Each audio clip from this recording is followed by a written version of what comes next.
sejam todos bem-vindos ao Mascarinho Podcast. Se você ainda não é inscrito no nosso canal, corre lá, se inscreve para você não perder nenhum episódio.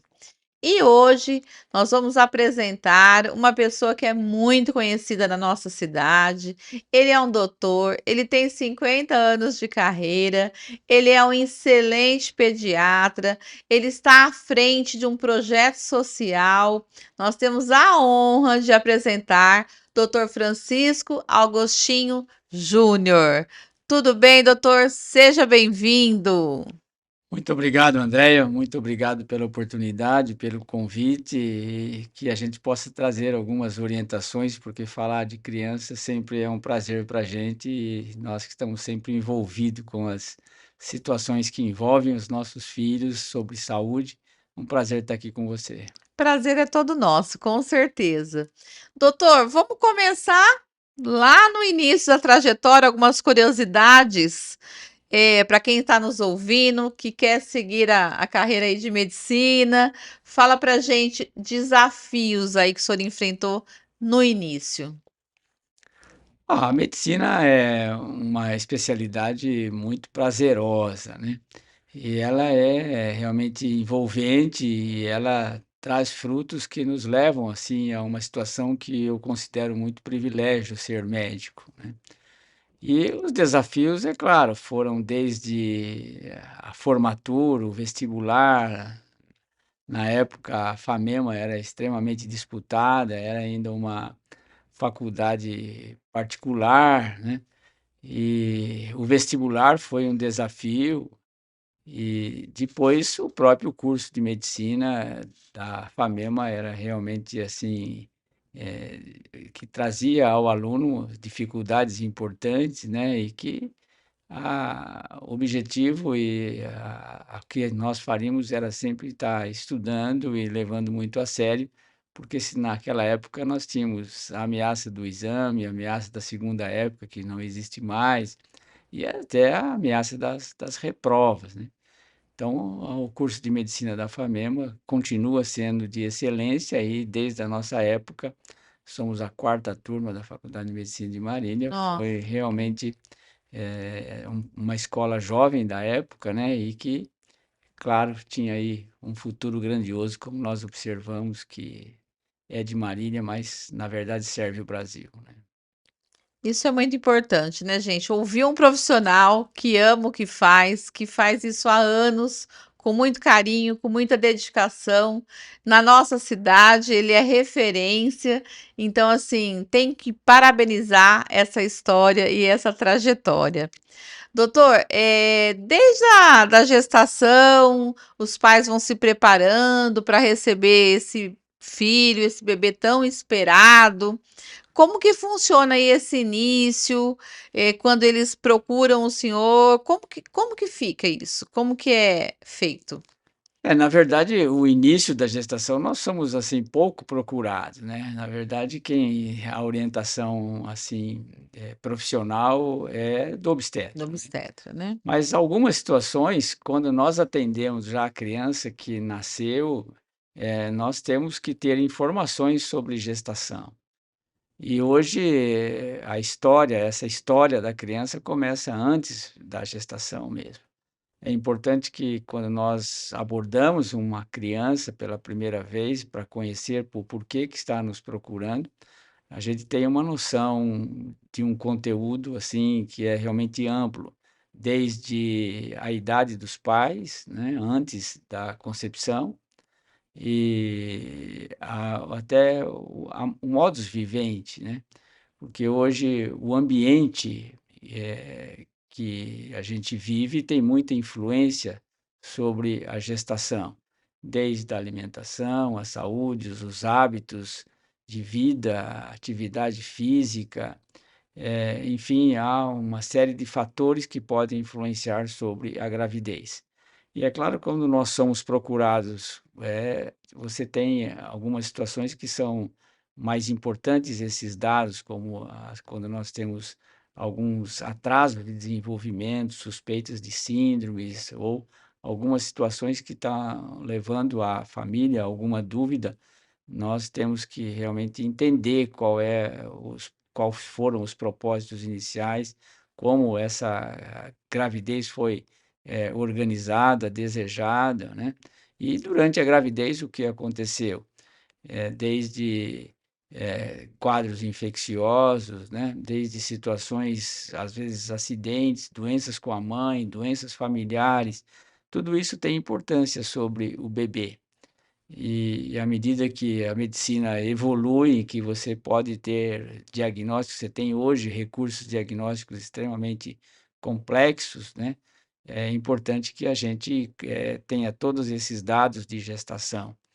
E aí, se a gravidez chegou até o final, se ela atingiu a gravidez a termo, a gente considera um prematuro quando a criança nasce com menos de 37 semanas, por definição.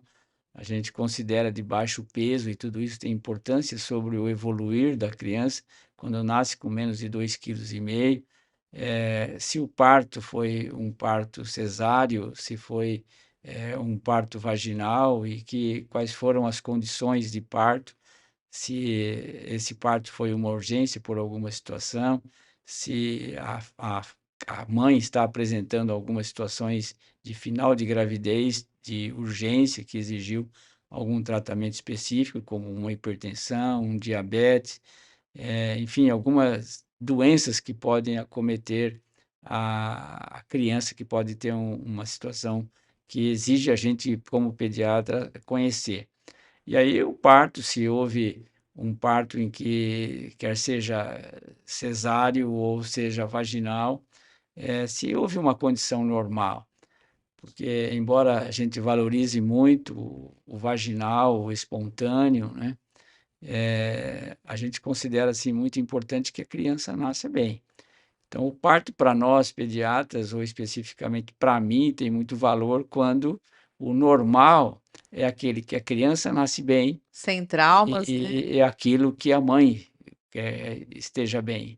Não é um parto desejável, normal, quando você tem uma criança que nasce e ela é levada para um UTI por cuidados, intensivos em função de algum aspecto de parto, e a mãe vai para o UTI porque também não está bem, isso não é desejável. Então, nós valorizamos muito esse momento de nascimento. Claro que se as coisas evoluem bem, o parto vaginal espontâneo ou com auxílio, ele é sempre a primeira opção. Sim, Mas, não havendo isso, é claro que a gente precisa conhecer e como nasceu, etcétera, como foram os primeiros momentos de vida, o primeiro dia de vida, desde, a história das evacuações, da diurese, fazer xixi ou não, vômito ou não, e se está sugando o seio quando a mãe oferece ou não. Então é um conteúdo extremamente complexo que não começa no bebê, não começa quando nasce, mas como eu mencionei, começa, antes, da gestação, até na pré-concepção, com os dados que se obtém. E depois disso, aquilo que a criança apresenta, cabe ao pediatra ficar valorizando como é o seu crescimento. Quando nós falamos em crescimento, nós avaliamos o quanto a criança está ganhando em massa, peso e comprimento, né, o bebê, e no desenvolvimento, aquilo que a criança começa a adquirir, capacidades mais complexas. Então, sim. ela que abre o olho, que firma o pescocinho, que depois a programação é sentar aí com apoio em torno aí do sexto mês, depois sentar sozinha, depois vai para o engatinhar, isso é o desenvolvimento. São as capacidades que a criança vai adquirindo mais complexas, né. Então tudo isso faz parte da vida nossa, e esse relacionamento com a família é que enobrece o Muito profissional. importante. Isso é muito prazeroso ser pediatra, eu sempre digo, porque a gente vê nascer, vê crescer, Ajuda a trazer ao mundo, né, tem e todo o vê encantamento. esse crescimento acompanhado de situações favoráveis, como a escola, a pré-escola, e como a gente já tem alguns poucos anos de experiências, até algumas outras formaturas que a gente participa. Então acaba sendo uma vida que realmente a gente dá graças a Deus pela oportunidade de ser pediatra. Doutor, o papel da família no desenvolvimento emocional dessa criança, como que o senhor vê isso? Não, sempre a família, você tem alguns fatores que são naturais, né, orgânicos, como a genética.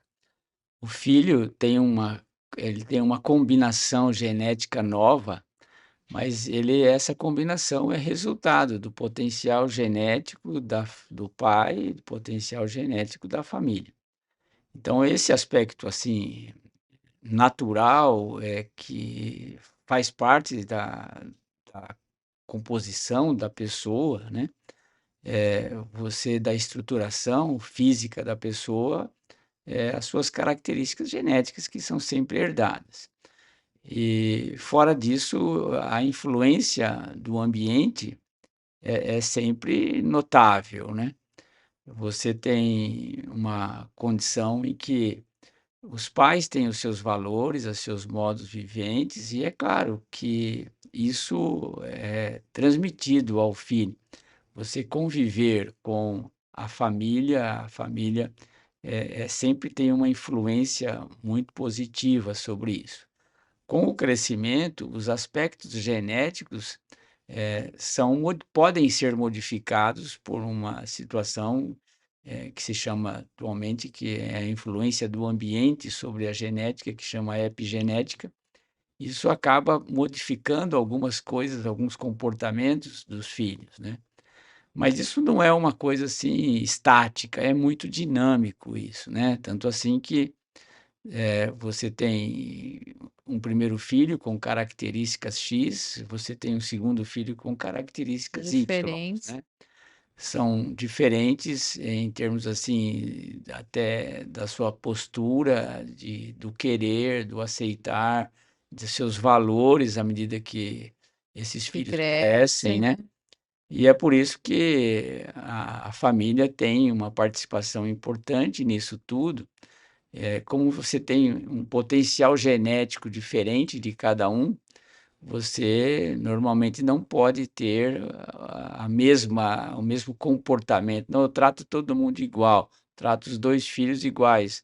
Um saiu com as características A, o outro um é do Corinthians, outro é do Palmeiras. É exatamente isso, você não pode tratar padrões mesmo que sendo filho, igualmente com, as características individuais.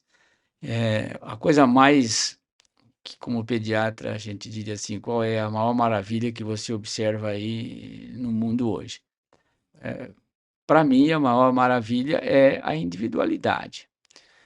Mesmo vocês tendo a gente tem trigêmeos, clientes, mas um é diferente do É. outro. A gente tem Criados no gêmeos, um mesmo é ambiente, mesmo né. ambiente, os mesmos pais, etcétera, os mesmos avós, a mesma casa, mas, a gente tem que olhar para Deus e achar que realmente Deus é grande e bom mesmo, porque faz cada um, cada um.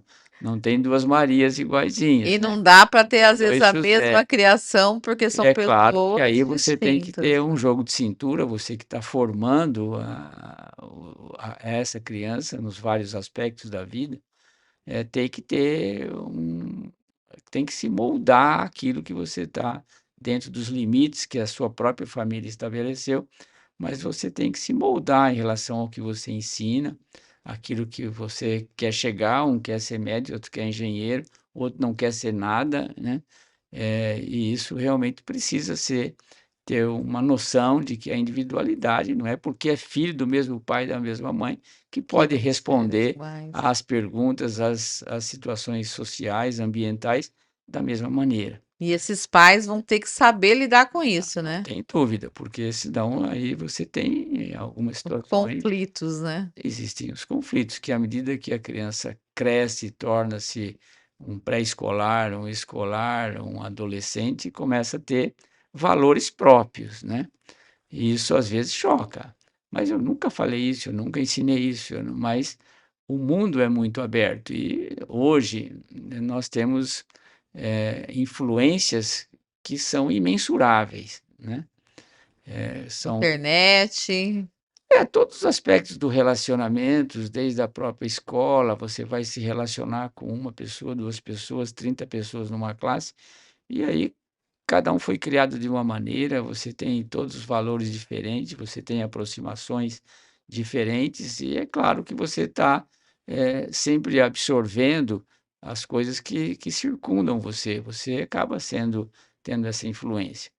Então é extremamente complexo educar, é extremamente complexo você ter um filho e ver que as situações às vezes se surpreende, né. A gente já teve muitas situações, os pais surpreendidos: "Poxa, mas como isso aconteceu?". Você não é culpado, sabe, esse é um aspecto que a gente sempre defende, que o filho, embora tenha o pai e a mãe ali com as suas características, ele pode ter um comportamento evolutivo diferente. Ainda essa semana alguém me consultou: "Olha, mas realmente isso a gente não faz, a gente não fala palavrão, a gente não tem álcool em casa e parece que isso está acontecendo já como adolescente". Ele é uma outra pessoa, né. É. Então E ele o ambiente que acaba ele num vive ambiente que não é você culpado, porque você está tendo alguns problemas sociais agora. E esses problemas podem ser simples, mas podem ter uma complexidade maior, né. Isso dificulta a família, isso choca um pouquinho. aprender a lidar com isso, né, Sim, doutor? e precisa achar que não é porque é filho que a culpa é do pai e da mãe. Realmente a gente defende esse aspecto, assim, pelo que já vivemos, que os pais não são culpados. Você tem muitas influências, né, e você tem um padrão genético, como eu disse, ele não é estático, ele é dinâmico, ele se modifica, em função do próprio ambiente, mas esse ambiente, ele é muito amplo. Hoje a gente observa no trabalho crianças com 7, 8 meses, para ficar quietinha, tem o celular na mão. Isso é uma influência que não existia É. anteriormente, né. Pra E acalmar uma criança, o pai é, dá o celular na dá mão, o dá o celular para tablet, né. conseguir alguns minutos de para eu examinar, por exemplo, às vezes eu só examino com uma criança vendo o celular, né. E isso realmente nunca existiu, né. E a gente diz assim: "Olha, como é que criava filho antes do celular?", né. Poucos são capazes de responder, mas realmente os filhos eram criados de Se maneira criava diferente, de maneira maneira diferente. totalmente diferente, né. As limitações eram muito maiores, né. E essa adolescência, doutor, essa pré-adolescência aí, como que o senhor trata eles lá no consultório? Trato como amigos, né, Já tem que porque ter uma outra um a outro jeito, né. criança já em pré-escola e o pré-escolar, o escolar, pra gente ele já parou de chorar e assustar com o médico, né. Então, aí quando chega na adolescência, alguns, principalmente as meninas, nos procuram, assim, já mais quase que sozinhas, né. Os meninos são mais tímidos, mas as menininhas não: "Ô tio, tal, e aí, como que eu faço? Tô com tal coisa, tal", é mais fácil resolver. Então, já nessa idade, o relacionamento médico-paciente é mais É mais tranquilo, né, tranquila, muito né. mais tranquilo. E nos dá a oportunidade de conversar, às vezes, coisas assim, que são dúvidas, dificuldades, né, até o encaminhamento profissional, estou para fazer vestibular, estou pensando, iniciando o colegial, e aí como é que é esse negócio de ser médico, né. Já vê o médico É ali como um amigo, né. e é muito interessante isso, acho que essa semana, um senhor me procurou, me encontrou numa reunião de festa aí, falou: "Pô, minha filha está se formando médica, tal, e olha, você que é responsável". Olha só. Então isso É é muito muito bom, né, gratificante, por né, isso que eu digo, doutor? ser pediatra é uma coisa, assim, um privilégio muito grande de vida, tá. Então isso realmente faz com que a gente dê graças a Deus, e se tivesse que começar hoje Faria de eu novo, faria né. novamente com toda tranquilidade, sem Ah, isso é sem muito pensar lindo. muito. E doutor, esses pré-adolescentes, eles têm ido ao consultório com sintomas de ansiedade, de depressão? Como que estão os nossos jovens? O senhor É, tem notado isso? não é assim tão comum não, Não? sabe, mas, sabe, se você tem, é isso que eu disse, essa influência ela é muito ampla, né, mas pré-adolescente é difícil. Você tem algumas situações que tem alguns, a gente chama de distúrbio reativo de conduta, mas são coisas assim que não são tão frequentes, né? Quando chega para ser jovem, é que você aí tem uma incidência maior. E quando chega para ser jovem, ele não quer mais saber do pediatra, né? Ele já tem uma especialidade. Hoje, as especialidades são bem presentes na sociedade, né? Então, você tem desde do aspecto emocional, que a psicóloga, o psicólogo pode cuidar, né? Você tem o psiquiatra infantil, o psiquiatra de adulto, você tem a psicanálise, você tem uma série de situações muito profissionalizadas e num avanço muito grande. Você tem com diagnósticos neuropsicológicos assim, bem marcantes, né? E isso faz com que a coisa seja muito tratada profissionalmente, né? Então acaba facilitando e esse aspecto assim quando você tem algum comportamento que está fugindo do controle da família, né? Ah, isso é muito importante, né? E doutora, agora vamos falar não só de pediatria, mas vamos falar desse projeto Amor de Criança. A gente gostaria de saber como surgiu essa ideia, como que funciona, se quem está nos ouvindo pode estar colaborando. Vamos falar um pouquinho desse projeto. Aí é que nós vamos falar sobre criança. Aí nós vamos falar. Então, o projeto, a gente fala projeto e dá a impressão assim, quando você tem um projeto de uma casa, é que você tem uma coisa abstrata, você tem um rabisco e você tem ali o seu desenho da sua casa, né? Não, mas o projeto Amor de Criança não é abstrato, ele é muito concreto. Nós estamos falando, quando fala em projeto Amor de Criança, nós estamos falando de crianças e de crianças com particularidades muito sérias. São crianças que têm um acometimento neurológico, doenças permanentes, graves, né? Que realmente merecem assim uma situação médica muito especializada. Então, nós estamos falando de crianças especiais, todas as crianças são especiais, mas quando você tem uma criança doente, e que você tem um diagnóstico de que isso é permanente, quer dizer, é bom assim você chegar com o filho para mim, dizer ele tem uma febre hoje, eu olho a garganta e a garganta, numa semana, 3, 4 dias, ele está bem e pronto, segue a vida. Mas quando você tem uma paralisia cerebral, você não tem essa situação de fim, né? Uhum, É uma coisa absolutamente definida para todo sempre sim. e com características, assim, que levam a criança a provocar na família um impacto muito grande. É uma paralisia cerebral, como você iniciou o programa falando sobre gestação, é alguma coisa que aconteceu ou durante a gestação ou no parto. Pode acontecer também num período pós-parto em qualquer idade, mas o parto é um dos elementos mais responsáveis pela paralisia cerebral. Então, são crianças permanentemente doentes. O projeto Amor de Criança acontece na Universidade de Marília, nós iniciamos isso em agosto de 2012, e hoje, pela nossa agenda, já ultrapassaram 700 crianças, né? Nossa, que coisa boa. Não, poderia não ser isso, né? Poderia não existir Sim, isso, mas o claro. projeto existe e a coisa boa é você conseguir dar uma Ajudar a dar assistência, uma né? assistência. E hoje a Unimar acaba sendo uma referência para a nossa cidade em termos desse tipo de paciente, esse tipo de doença.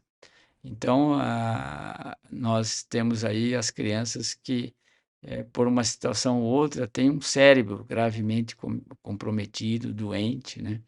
E aí vai desde as faltas de oxigênio no parto, que acontecem, você tem sequelas permanentes, você tem as crianças com síndromes, né?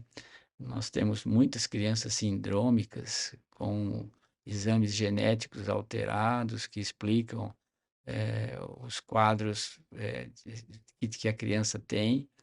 E isso realmente é uma coisa assim que mexe um pouquinho com a gente. Por isso que eu disse assim, nós não temos, o projeto não é uma coisa abstrata. Ele é realmente Coisa ativa. muito concreto e pela vida que você tem, né. Você ter diante de você uma família que tem um filho com uma paralisia cerebral ou que tem um filho, que tem, uma doença genética, é realmente uma situação, assim, muito séria. Essa família toda tem que ser abraçada, né, doutor? De uma certa forma. É, o que se procura fazer profissionalmente, só que, o aspecto profissional, ele é de definição de algumas coisas, como o diagnóstico, e nem sempre o diagnóstico para essas crianças é acompanhado de tratamento, e muito menos de um tratamento definitivo, né. Você consegue dar à criança, e a gente tem trabalhado para isso, e há uma consciência em toda a Universidade de Marília em relação a isso, desde os seus reitores aos colegas que participam, porque o nosso atendimento é um atendimento multidisciplinar, em que a gente tem esses diagnósticos e o que a gente procura dar é uma qualidade de vida adequada, ou pelo menos quantificar a vida dessa criança e dessa família e se posicionar ela dentro de casa com, melhores condições. Porque nós falamos em esse número, e todas as crianças que procuram o ambulatório do projeto Amor de Criança, o chamado Ambulatório Amor de Criança da universidade, são crianças do Sistema Único de Saúde, né. Então o que que é a diferença? A diferença é que é a marca da limitação socioeconômica. E essas crianças, como são doentes permanentes, são crianças sob o aspecto médico caras, né. São crianças que desde o diagnóstico, um diagnóstico genético hoje, ele custa para o projeto e é uma coisa que não é contemplado pelo Sistema Único de Saúde, ele custa em torno de R$ 3.000 atualmente para você ter um diagnóstico genético. Nós já chegamos a pagar, porque esse exame também é recente no Brasil, esses estudos genéticos são mais ou menos aí de 2014 para cá, quer dizer, é coisa de 10 anos. E no início eles eram muito mais caros, a gente chegou a pagar R$ 11.000 de um exame, Nossa. né. Então são coisas que fogem muito à possibilidade da família por si só conseguir, né. E como o Sistema Único de Saúde ainda não contempla isso, talvez a gente possa chegar lá em pouco tempo, mas no momento há muita dificuldade com isso, né. E então essas crianças precisam, assim, de ser apoiadas e esse foi alguma coisa que, quando a gente iniciou, nós tínhamos essa experiência porque trabalhamos muitos anos na FAMEMA, tínhamos essa experiência de criança com acometimento neurológico grave já desde a FAMEMA, já trabalhávamos com isso. E depois que nós fomos para a Unimar, a gente achou que abriu um horizonte, porque a universidade tem um potencial de atendimento que é muito grande, né, que extraordinário, que é a Universidade de Marília. E aí nós encontramos as disciplinas lá, os cursos, então, desde a nutrição, da fisioterapia, da terapia ocupacional, da fonoaudiologia, da enfermagem, da psicologia, do direito, da odontologia, tudo isso nós procuramos reunir em torno dessas crianças, né, para que elas pudessem ser assistidas, porque, como eu disse, o aspecto familiar é muito complicado, né. É uma mãe, uma família, nem sempre o pai está presente, né, mas que cuida e que sabe que aquela criança que não sorri hoje, não vai sorrir nunca, que não consegue deglutir hoje, pode não conseguir deglutir nunca. Então tudo isso exige condutas médicas, Sim. exige diagnóstico, orientações, propostas, né. Só que tudo isso tem um preço, né, tudo isso tem um preço. E a gente conta na universidade com hospital, conta com todo logística, mas, conta com uma sociedade maravilhosa, né. Marília responde muito bem, pelo menos a experiência que temos em relação ao apoio da sociedade quando se fala em criança, ele é deslumbrante. Eu fico, às vezes, chocado com as coisas que acontecem e que são iniciativa de pessoas ligadas à nossa sociedade, à nossa Marília. Então nós temos aí que criar situações para dar a essa família o mínimo, que é o mínimo que você precisa de uma criança, por exemplo, uma cadeira de roda. E a gente não pode dar a cadeira de roda que vende aí para todo mundo. A gente tem que fazer uma cadeira de roda, construir uma cadeira de roda com um projeto para aquela criança, especificamente para ela, porque nós temos criança de 0 dias de vida, 1 mês de vida, 2 meses, 3 meses, até 20 anos, né? Então, se você tem uma criança de 7, 8 anos, ele precisa de uma cadeira. Se você tem uma criança de 4 meses, é outra situação de tratamento. Criança tem 1 ano, é diferente. Uma que pesa 5 quilos e a outra que pesa 20 quilos. E nós temos aí crianças que cresceram lá dentro do projeto que pesam mais de 70 quilos, Nossa, né? Então, tudo isso a gente tem que ter esse olhar para a família, né? sim. Então, aí nós temos que construir as cadeiras, e uma cadeira dessa custa para o projeto em torno de R$ 5.000, né. E aí vocês envolvem toda a sociedade. A gente chora, então. A gente não é filho de cego, mas aprendeu a chorar e a pedir, né. E a comunidade se envolve, Muito, né, muito, doutor? muito, muito, sabe. Eu digo assim que o projeto Amor de Criança é um projeto generoso, sabe, e que é construído por uma sociedade generosa. Isso é muito Faz importante, né? parte da sociedade de Marília, pelo menos em relação ao projeto Amor de Criança, uma generosidade que, não tem como qualificar ou quantificar. Todas as vezes você tem que oferecer alguma coisa e você tem sempre tido recursos para isso, sabe. E nessas situações eu sou obrigado a olhar para cima e agradecer a Deus pelas maneiras como eu digo, como Deus trata aquelas crianças, Sim. né. E enquanto isso dá o privilégio para a gente da gente ver lá dentro alguns milagres, crianças que chegaram no colo, como a gente vê e estão lá dentro, estão andando, né. Mas só que o cognitivo, o coeficiente de inteligência, a deficiência intelectual não muda, né. Ele tem ali Mas uma quando melhora. você consegue melhorar a parte motora dela, você já está ajudando um pouco a família. Então tem as cadeiras, tem hortes que a gente coloca nas mãozinhas, tudo tem que ser pago pelo projeto, né. É isso, a gente tem situações mais importantes, a gente tem conseguido, graças ao mesmo público de apoio, quase que uma cesta básica todo mês para cada família, para as mais Olha que necessitadas. A importante. gente consegue dar fraldas, aí em torno de 150 fraldas para cada criança, nas as mais necessitadas, de acordo com a avaliação social que se consegue fazer. Isso vem da sociedade.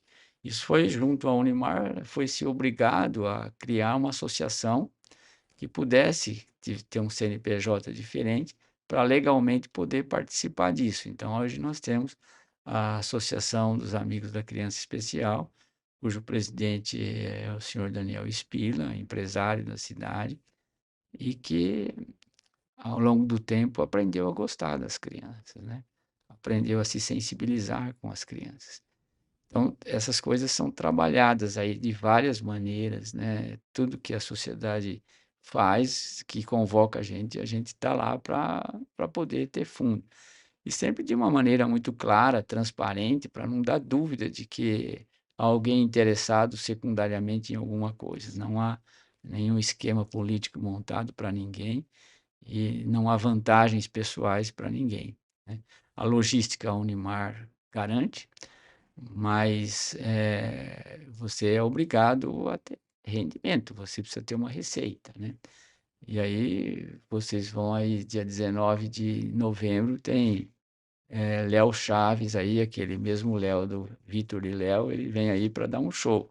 No Então, Golden, né, no doutor? Golden dia 19, isso é maravilhoso, né, isso aí nós já tivemos com outros artistas, e hoje essa associação, o Daniel, mais os voluntários, Marcelo, Mário, minha esposa e, enfim, tem muitos lá, Jaqueline, Roberta, nós temos, advogados voluntários que cuidam, a doutora Milena, entende? Então é um grupo, assim, de gente boa, gente voltados para o bem, né. Quantos médicos envolvidos, doutor?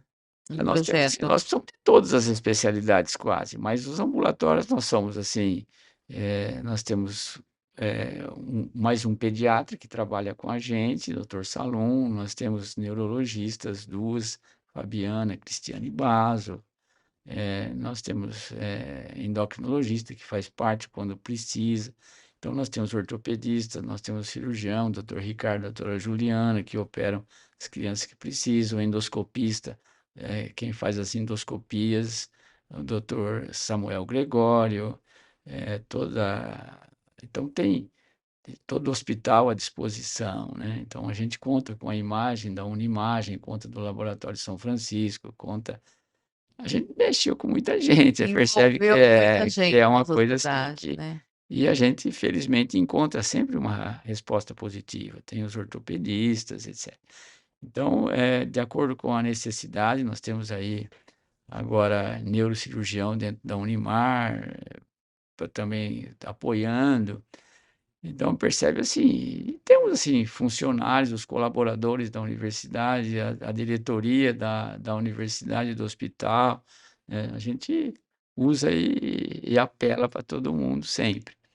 Então a coisa acabou assim chegando nesse nível e a proposta é realmente procurar cada vez mais você de uma maneira estruturada, você crescer uma ótica só, sempre que alguém se aproxima e as colocações, a nossa colocação sempre é assim: "Olha, o nosso olhar é para a criança", né. Então aquilo que se pode ser feito para a criança, nós estamos sempre apoiando e definindo. Isso a gente quer chegar numa situação em que Marília possa ser uma referência nacional, embora já seja, mas a gente quer ainda uma participação, assim, oficializada pelo Ministério da Saúde, que isso tem um projeto do Ministério da Saúde, tornando as universidades referências. Quando oferece preenche todos os requisitos que eles propõem num protocolo, para ser referência nacional. São Paulo hoje tem 4 cidades referências, para crianças, para crianças que com doenças raras. Então, isso é que a gente quer chegar nessa referência de doenças raras. Tem Ribeirão Preto, Rio Preto, Campinas e Santo André. São as cidades do estado de São Paulo que são referências para doenças raras. Nós fazemos o que eles fazem, só que ainda a gente oficialmente não é. Mas o projeto está encaminhando. Essa semana deve ser levado para a Secretaria do Estado, depois chega ao Ministério. Então, acho creio que, o começo do ano nós devemos estar aí com essa referência já qualificada. Então percebe, assim, que a coisa é um pouquinho grande, né. E doutor, como que as pessoas podem se engajar nesse projeto? Nós temos os voluntários, entende. Aí eu acho que, assim, a presença de uma pessoa em que você tem próximo de uma mãe que tem um filho empurrando uma cadeira de roda, isso já é muito, sabe. Elas são pessoas muito alienadas da sociedade, entende, as mães, as famílias. Porque, assim, se você tem, um sobrinho que tem uma paralisia cerebral e você vai fazer uma festa na sua casa, essa mãe tem que pensar muito se ela vai, porque ela tem que carregar uma cadeira de roda, ela tem às vezes não cabe no carro, é muito problema, né. Então elas são, assim, muito isoladas daquilo, e quando você é um voluntário que você consegue colocar a mão, estender as mãos e colocar a mão nas costas de uma mãe que está empurrando uma cadeira de roda, isso já é um apoio muito grande. A gente não fala só em dinheiro, sabe, que você precisa ser um colaborador e chegar lá e dar dinheiro, não precisa disso. Fazer um É abraço, né, uma um palavra projeto de que precisa de carinho. gente, sabe, e gente amando gente. Então esse é o aspecto, assim, que, a gente valoriza muito isso. Você tem, de maneira prática, todos esses voluntários, o IASSE com o Daniel, mas todas esses voluntários fazem um café da manhã, todo ambulatório, Olha só. né, e aí fazem um café que não é assim, é um café com o bolo, é o café com leite, com entende? É um café bem suculento, e aí, isso agrada, né. Isso agrada Acolhe, a né, mãe, doutor? em geral, assim, é mais para a família, porque essas crianças que chegam para ser atendidas, não são todas que conseguem comer, porque muitas são têm sonda, gastrostomia, sonda direto no estômago, cuja dieta é uma dieta especial para quem tem sonda, né, para quem tem uma osteotomia. Então, realmente, é mais para a mãe mesmo, é mais para, né. Pra E família. aí você ajudar as necessidades, algumas vezes são necessidades específicas, né, que essas famílias precisam, e os voluntários participam muito. E é muito interessante porque chegam as coisas para lá. E aí se serve. Cabe aos voluntários, muitas vezes, assim, de servir. Mas os voluntários trabalham nesse show, nós estamos agora num projeto de vender, uma ação entre amigos que vai ser sorteado, o sorteio vai ser no dia 19 mesmo de novembro, lá no Gold. Então é uma moto, uma televisão, 3 celulares, etc. Então, está se Vários vendendo isso projetos. daí por um preço barato, que todo mundo pode comprar. Cada número custa R$ 10. Então dá para as pessoas Todo comprarem, a mundo gente percebe que as participar. pessoas estão comprando. Então isso vai ser especificamente para comprar fraldas para o ano que vem, né. A gente tem como um grande colaborador em relação às fraldas a Dori.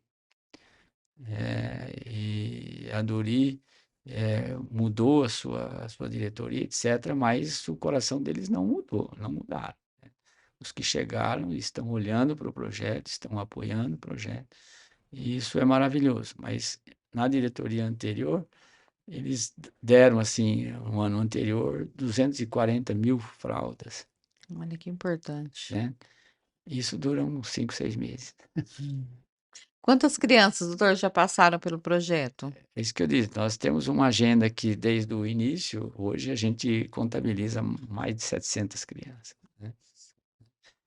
Então, esse é que Tem que se estar sempre em tem movimento, inovando as ações, né. fazendo, né, então tem essa rifa, tem aí o show, né, e sempre aparece alguma coisinha ou outra, doações voluntárias, né, pessoa o Instituto Amigos da Criança Especial tem uma conta que você pode doar, né, e de vez em quando aparece um valor que a gente nem sabe de onde veio.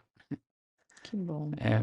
Porque muitas pessoas trabalham, assim, sem querer aparecer, né, sem querer que seu nome seja destaque, né, Mas querendo mas contribuir para o querendo projeto, né. contribuir. Então a gente tem toda essa colaboração da sociedade, como eu mencionei, a gente precisa do aspecto político, então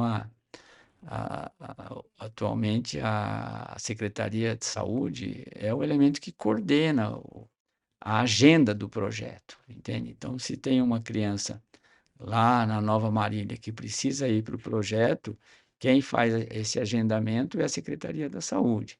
E a gente tem contado sempre com, independente de quem, do grupo A ou grupo B, para a gente isso não muda muito, a gente quer a colaboração em função do benefício para a criança.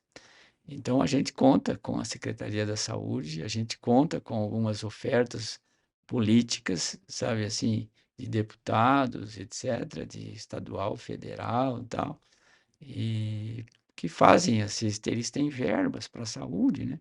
Sim. E aí a gente coloca o projeto no meio, né? E realmente a gente tem conseguido se manter graças a essas coisas que a gente tem e procura mostrar, como eu disse para você, de maneira muito transparente, muito simples, sabe?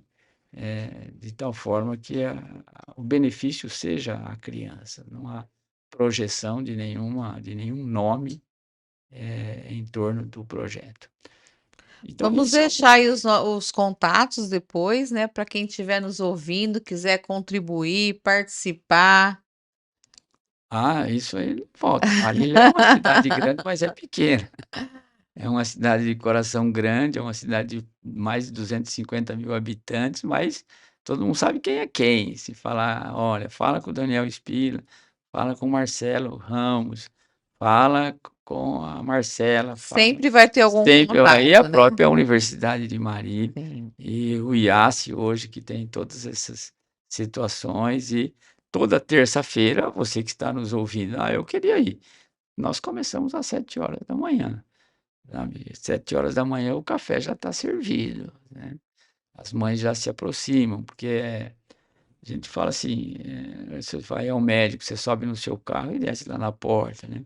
Essas mães não, essas mães elas dependem de ambulância, porque tem uma ambulância que tem que caber a cadeira de roda, que tem que esperar o motorista, tem que Tudo é esperar, etc diferente, e tal. né. Ela vem de Pompeia, ela vai de Tupã, ela vem de Ourinhos, ela vem de Ocauçu, ela vem de Adamantina, ela vem nós temos já crianças que vieram por causa do Zika vírus, que, leva a criança a um acometimento neurológico grave, nós tivemos criança de Alagoas, nós tivemos criança do Acre que mudaram para Nossa, cá, tá. bastante. Então nós temos em torno de São Paulo, a gente tem muitas crianças que chegam aqui, né.